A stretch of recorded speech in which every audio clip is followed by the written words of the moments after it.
Hello everyone. आज का session जो है उसमें हम बात करेंगे एनिमल किंगडम के रिमेनिंग फाइलम्स के बारे में, that is phylum Mollusca, Echinodermata and Hemichordata. Chordata जो है वो नेक्स्ट सेशन में डील करेंगे क्योंकि उसे क्लास लेवल तक डील करना है तो थोड़ा इलेबोरेटिव है, ठीक है। तो उसे वहां पे नेक्स्ट सेशन में बात करेंगे। अभी के लिए हम फाइलम मोलस्का, अकाइनोडर्मेटा और हेमिकॉर्डेटा डील करने वाले हैं। तो अभी तक हमने जितने भी फाइलम्स डील किए उसमें हमने देखा कि हर एक फाइलम में स्पेशल स्पेशल प्रॉपर्टीज है। पॉरीफेरा में पोर्स थे, उसके बाद सीलेंट्रेटा में सीलेंट्रॉन, नाइडोब्लास्ट था, मेटाजेनेसिस था, टीनोफोरा में बायोल्यूमिनेसेंस, ट्रांसपेरेंट अरेंजमेंट था, उसके बाद कॉम्प्लेक्स थी। एंड उसके बाद हमने बात की प्लेटीहेल्मिन्थ्स और एस्केल्मिन्थ्स, दोनों वर्म्स थे, लेकिन Platyhelminthes flat worms, Aschelminthes round worms थे। दोनों में कुछ पैरासिटिक अरेंजमेंट है, like hooks and suckers in Platyhelminthes and muscular pharynx in case of Aschelminthes, है ना। उसके बाद एनालिडा में बात की, रिंग लाइक सेगमेंट्स थे, है ना। नेफ्रीडिया था, बहुत इंपॉर्टेंट एक्सक्रीटरी स्ट्रक्चर। ऑर्थ्रोपोडा में जॉइंटेड अपेंडेजेस थे, हेड, थोरैक्स एंड एब्डोमेन में बॉडी डिवीजन हो रहा था, ओविपैरस ऑर्गेनिजम्स है वो। तो इन सबको डिस्कस करने के बाद हम फाइनली पहुंचे हैं फाइलम मोलस्का पे। और ये फाइलम मोलस्का के जो ऑर्गेनिजम्स हैं उनकी स्पेशल प्रॉपर्टी ये है कि ये सॉफ्ट बॉडीड ऑर्गेनिजम्स हैं। ये सॉफ्ट बॉडी क्यों है इनकी सॉफ्ट बॉडी? वो इसीलिए क्योंकि इनके पास एक लूज स्किन फोल्ड होता है, वो लूज स्किन फोल्ड कहा जाता है मेंटल, जो इनको सॉफ्ट अरेंजमेंट देता है। So loose skin fold called as mantle, ठीक है। अब ये मेंटल जो है वो लूज स्किन फोल्ड है, सॉफ्ट स्किन फोल्ड है, जो सॉफ्ट बॉडीड अरेंजमेंट देता है। लेकिन इस मेंटल की एक और प्रॉपर्टी है, वो ये कि ये मेंटल जो है वो सिक्रीट करता है कैल्शियम कार्बोनेट का shell. So this mantle secretes calcium carbonate shell. ये कैल्शियम कार्बोनेट शेल सिक्रीट करेगा जो कि बॉडी के बाहर प्रेजेंट रहता है और एक्सोस्केलेटन अरेंजमेंट देता है। ऐसा ही एक एक्सोस्केलेटन हमने ऑर्थ्रोपोडा में भी देखा। ऑर्थ्रोपोडा में एक्सोस्केलेटन लेकिन डिफरेंट केमिकल का था, दैट इज ऑफ काइटिन। तो काइटिन से बना एक्सोस्केलेटन था जो इनके सर्वाइवल को बेटर बना रहा था, जिसकी वजह से ऑर्थ्रोपोडा जो है वो लार्जेस्ट फाइलम है in terms of number of species. लेकिन मोलस्का भी उसके पीछे पीछे ही है। जैसे ऑर्थ्रोपोडा जो है वो लार्जेस्ट फाइलम है, तो फाइलम मोलस्का जो है वो है second largest phylum in terms of number of species. It is the second largest phylum, ठीक है। तो कैल्शियम कार्बोनेट का शेल सिक्रीट कौन कर रहा है? मेंटल। इसकी वजह से बॉडी सॉफ्ट भी है, ठीक है, लूज स्किन फोल्ड है ये, और ये सेकेंड लार्जेस्ट फाइलम भी है मोलस्का। लेकिन ये पाए कहाँ जाते हैं? इनकी प्रेजेंस जो है वो हर जगह है। आप इनको एक्वेटिक एरिया में भी देख सकते हो, चाहे वो फ्रेश वाटर फॉर्म है चाहे वो मरीन है, तो दोनों तरह की फॉर्म्स आपको दिख सकती हैं। और टेरेस्ट्रियल फॉर्म स्नेल से तो आप फेमिलियर हो ही, है ना। तो ये ऑर्गेनिजम्स जो हैं वो हर जगह पाए जाएंगे। पैरासिटिक फॉर्म्स नहीं है इनके केस में, ठीक है, पैरासिटिक फॉर्म्स नहीं दिखेंगे। एनालिडा में अभी तक प्लेटीहेल्मिन्थ्स में हम बात करते हैं। पॉरीफेरा में भी हमारे पास जो है पैरासिटिक फॉर्म है, एक्टोपैरासिटिक फॉर्म है। उसके बाद एनालिडा में हमने डिस्कस किया, ऑर्थ्रोपोडा में डिस्कस किया, प्लेटीहेल्मिन्थ्स और एस्केल्मिन्थ्स तो है ही नॉर्मली पैरासाइट्स, बट इनके केस में पैरासिटिक फॉर्म नहीं मिलेंगी, ठीक है। अब नेक्स्ट बात करते हैं इनके बॉडी डिवीजन की। बॉडी डिवीजन ऑर्थ्रोपोडा में हमने इंसेक्टा के एस्पेक्ट से बात किया था। बॉडी डिवीजन किस किस पार्ट में डिवाइडेड है? Body, head, thorax and abdomen, ये तीन पार्ट्स थे ऑर्थ्रोपोडा में। इनके केस में जो बॉडी डिवीजन रहता है वो भी तीन पार्ट्स में है, जिसके लिए मैं एक डायग्राम ड्रॉ कर रही हूं। ये है एक बेसिक डायग्राम जो रिप्रेजेंट करता है मोलस्का का structure. It's not a true Mollusca, but एक बेसिक स्ट्रक्चर है उनकी बॉडी को रिप्रेजेंट करने के लिए। सो ये है हमारे पास इनका बॉडी का स्ट्रक्चर। यहाँ पे मैं कैविटी बना रही हूं, ये, ठीक है, जिसमें से सबसे पहला पार्ट है हेड। तीन सेगमेंट है इसमें भी। ये पार्ट आ गया विसरल हम्प। ये हम्प लाइक अरेंजमेंट जो है इसे विसरल हम्प कहा जाता है। और हम्प क्यों बना? क्योंकि यहाँ पे प्रेजेंट रहते हैं विसरल ऑर्गन्स। विसरल ऑर्गन्स को अकोमोडेट करने की वजह से यहाँ पे हम्प बन जाता है। और ये लास्ट पार्ट जो आपको यहाँ पे दिख रहा है, दिस इज मस्कुलर फुट, ये मस्कुलर फुट है। फाइन। यहाँ पे ये माउथ की opening, anal opening, digestive system complete है ना। अब यहाँ पे क्या होता है विजिटर हम के केस में मैं बताऊंगी मेनली, मैं यहाँ पे लूज स्किन फोल्ड होगा, ये वही लूज स्किन फोल्ड है जिसे हम मेंटल कह रहे थे। सो दिस इज मेंटल, ये है मेंटल जो कि सिक्रीट करता है कैल्शियम कार्बोनेट के शेल को, ये कैल्शियम कार्बोनेट शेल।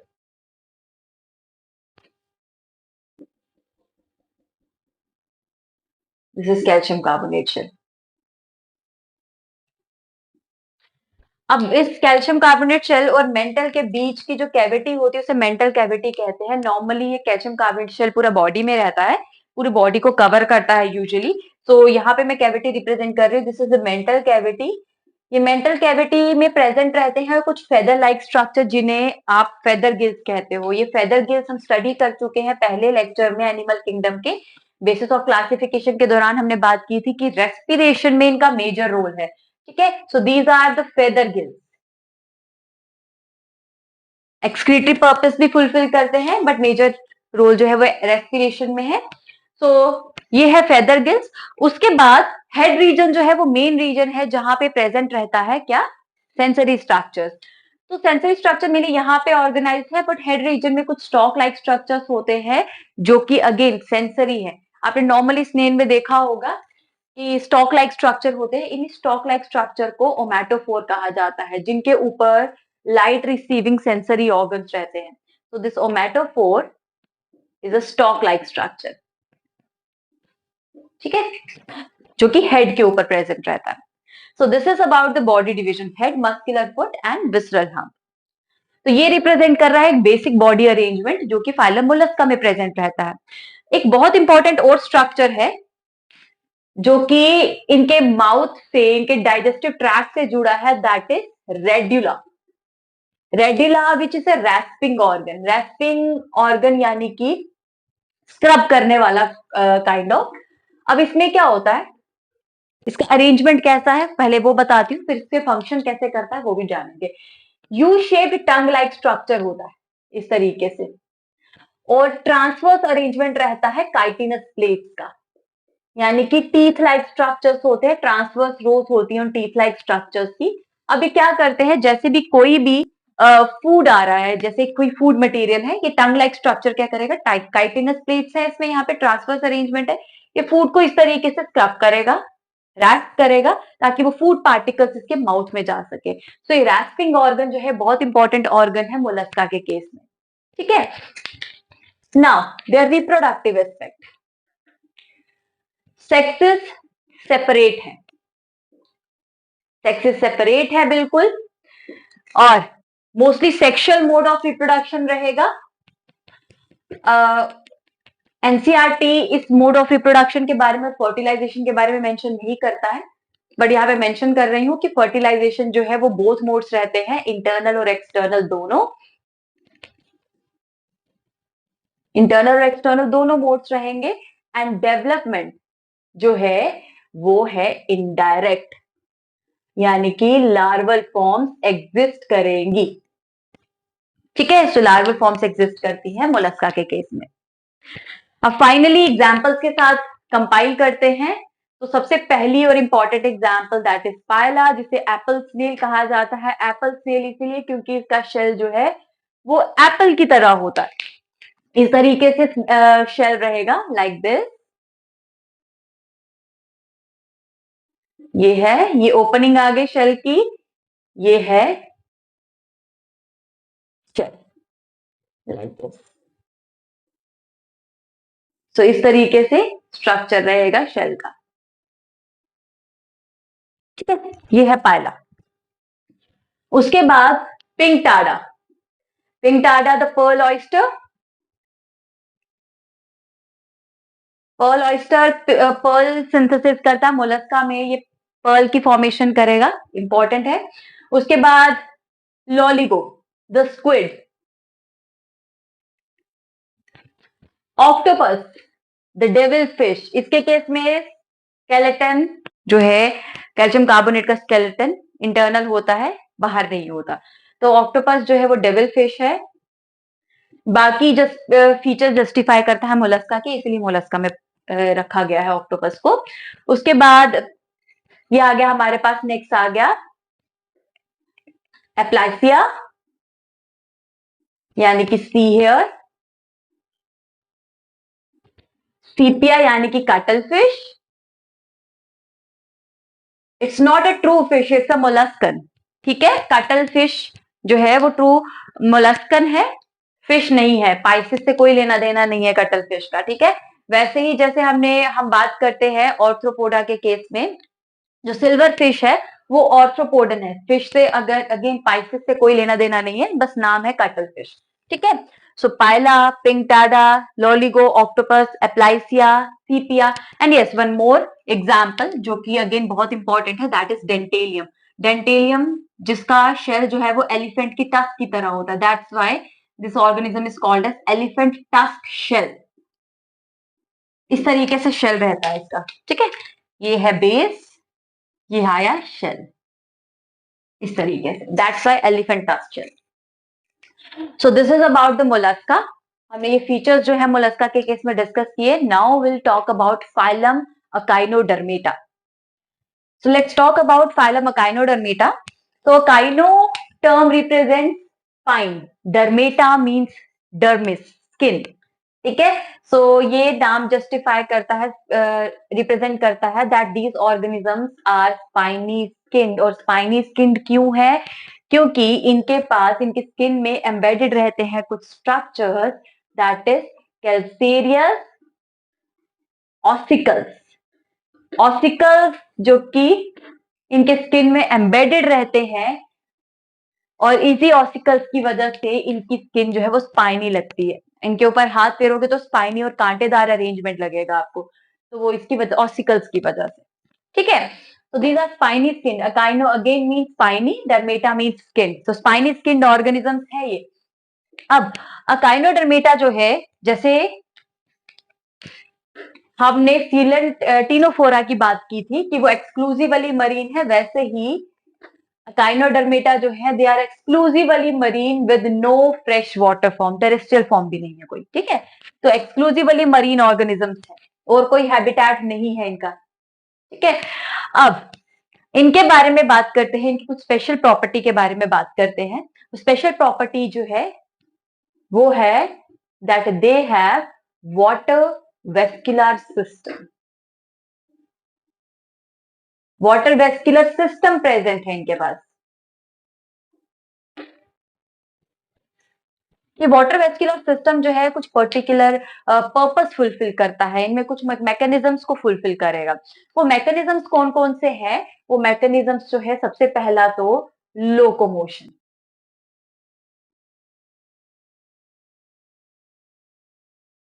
लोकोमोशन, उसके बाद रेस्पिरेशन,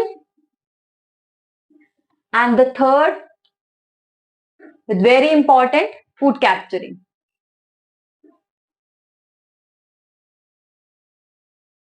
ये तीन मैकेनिज्म्स फुलफिल करता है। और वाटर वेस्कुलर सिस्टम का एक बहुत इंपॉर्टेंट पार्ट है ट्यूब फीट, और वही ट्यूब फीट के बारे में हमने डील किया था कि रेस्पिरेशन में हेल्प कर रहा है। ठीक है, सो ये तीन पर्पस जो है वाटर वेस्कुलर सिस्टम करेगा। हमने एक्सक्रीटरी सिस्टम के बारे में बात की थी कि कोई स्पेशलाइज एक्सक्रीटरी स्ट्रक्चर नहीं है एकाइनोडर्मेटा के केस में। Fine, now let's talk about the next feature और the reproductive aspect in case of Echinodermata. तो सेक्सेस इनके केस में भी सेपरेट रहेंगे। सेक्सुअल मोड ऑफ रिप्रोडक्शन रहेगा। फर्टिलाइजेशन इनके केस में एक्सटर्नल रहती है। They have external mode of fertilization. ठीक है, एक्सटर्नल फर्टिलाइजेशन, और उसके बाद डेवलपमेंट जो है इनके केस में भी इनडायरेक्ट रहेगी। Indirect development would be there. ठीक है, और हाँ, ये ऑर्गेनिजम्स ओवीपैरस भी हैं। सो ये है फीचर अकाइनोडर्मेटा के। पहला तो स्पाइनी स्किन है, क्यों? क्योंकि ऑसिकल्स प्रेजेंट है जो उनकी स्किन में एम्बेडेड रहते हैं। एक्सक्लूसिवली मरीन है। वाटर वेस्कुलर सिस्टम प्रेजेंट रहेगा, लोकोमोशन, रेस्पिरेशन और फूड कैप्चरिंग के लिए। This water vascular system is also called as ambulacral system. Ambulacral system भी कहा जाता है। और जैसे मैंने कहा, इस सिस्टम का बहुत इंपॉर्टेंट पार्ट है, दैट इज ट्यूब फीट, जिसको हमने डिस्कस किया था इन टर्म्स ऑफ रेस्पिरेशन। इनके पास ट्यूब फीट होती है। ट्यूब फीट जो है वो इस सिस्टम का पार्ट है। ठीक है। सेक्सेस सेपरेट रहेंगे, sexual mode of reproduction with external fertilization and indirect development. और ये ऑर्गेनिजम्स जो है वो ओविपेरस भी है। So let talk about the example. Example के अगेन जो कॉमन नेम भी दिए गए हैं वो भी अच्छे से याद रखेंगे आप। तो सबसे पहला है एस्टेलियास, जिसे आप स्टार फिश के नाम से जानते हो। अगेन फिश नहीं है, पाइसिस कैटेगरी से कोई कनेक्शन नहीं है, अकाइनोडर्मेटा में आएगा। उसके बाद ऑफ्यूरा, यानी कि सी अर्चिन। अर्चिन मतलब राउंड शेप होगा इसका। ठीक है। सो राउंड शेप इस तरीके से स्ट्रक्चर है, राउंड शेप्ड अरेंजमेंट रहेगा, दैट्स वाई अर्चिन। ठीक है। उसके बाद नेक्स्ट है फीचर हमारे पास, नेक्स्ट है एग्जाम्पल हमारे पास क्यूक्यूमेरिया। क्यूक्यूमेरिया यानी कि सी क्यूकम्बर। सिलेंड्रिकल अरेंजमेंट है, इसीलिए सी क्यूकम्बर। क्यूकम्बर लाइक शेप होता है इन ऑर्गेनिजम्स का, दैट्स व्हाई सी क्यूकम्बर। उसके बाद एंटीडॉन, एंटीडॉन यानी कि सी लिली। एंड लास्ट है ऑफ्यूरा, ऑफ्यूरा यानी कि ब्रिटल स्टार।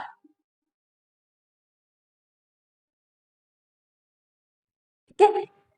तो ये है कुछ एग्जांपल्स जो अकाइनोडर्मेटा से बिलोंग करती है। Now the last phylum to talk about, the phylum is phylum Hemichordata. Hemichordata को इनिशियली जितने भी ऑर्गेनिजम्स हैं उनको पहले प्लेस किया गया था कॉर्डेटा में, यानी कि जो नेक्स्ट फाइलम हम नेक्स्ट सेशन में डिस्कस करने वाले हैं उसी में प्लेस किया गया था इन सारे ऑर्गेनिजम्स को। बट लेटर ऑन देखा गया कि जिस बेसिस पे, यानी कि नोटोकॉर्ड के बेसिस पे इन ऑर्गेनिजम्स को कॉर्डेटा पे डाला गया है, वो एक्चुअली नोटोकॉर्ड है ही नहीं। वो एक ऐसा स्ट्रक्चर है जो कि नोटोकॉर्ड की तरह लगता है। तो वो स्ट्रक्चर क्या था? वो था स्टोमोकॉर्ड। इसलिए हेमिकॉर्डेटा को हाफ कॉर्डेटा कहा जाता है। Hemi mean half, Chordata, Chordata mean with notochord. So they are half chordata, that is they are having stomochord, not notochord. तो स्टोमोकॉर्ड प्रेजेंट है। नोटोकॉर्ड को लेके कुछ स्पेसिफिकेशंस हैं जो स्टोमोकॉर्ड जस्टिफाई नहीं करता, जो हम नेक्स्ट सेशन में बात करेंगे। तो स्टोमोकॉर्ड प्रेजेंट रहती है। अब इन ऑर्गेनिजम्स का अरेंजमेंट की बात करें तो ये ऑर्गेनिजम्स जो है they are aquatic organisms, fresh water, marine, दोनों फॉर्म्स। ठीक है। तो एक्वेटिक ऑर्गेनिजम्स हैं। और इनके केस में अगर आप बॉडी डिवीजन की बात करो तो इनके केस में भी बॉडी डिवीजन 3 पार्ट्स में है। तो उसका स्ट्रक्चर बनाते हैं, उसमें हम बात करेंगे उसके एक्सक्रीटरी स्ट्रक्चर की भी। ये है सबसे पहला पार्ट जिसे आप प्रोबॉस्सिस कहते हो। प्रोबॉस्सिस जो है वो सबसे पहला पार्ट है। वर्म लाइक अरेंजमेंट होता है इनकी बॉडी का, इनकी बॉडी स्ट्रक्चर जो है वो वर्म लाइक रहेगा। तो सबसे पहला पार्ट है प्रोबॉस्सिस। हमने प्रोबॉस्सिस ग्लैंड्स की बात की थी। प्रोबॉस्सिस ग्लैंड्स जो है वो एक्सक्रीशन में हेल्प करते हैं, है ना। सबसे पहले लेक्चर बेसिस ऑफ क्लासिफिकेशन में हमने ये चीज डिस्कस करी थी। दूसरा पार्ट है इनका बॉडी के स्ट्रक्चर का, वो है कॉलर। ठीक है। अब ये आ गया नेक्स्ट पार्ट। इस एरिया में आपको रेस्पिरेटरी गिल्स और जेनिटल विंग्स दोनों दिखेंगे। ठीक है। So these are genital wings. ठीक है। और यहां पे ये आ गया इनका स्ट्रक्चर कंप्लीट। लास्ट में एनस रहेगा। यहाँ पे थोड़ी इरप्शंस होती हैं।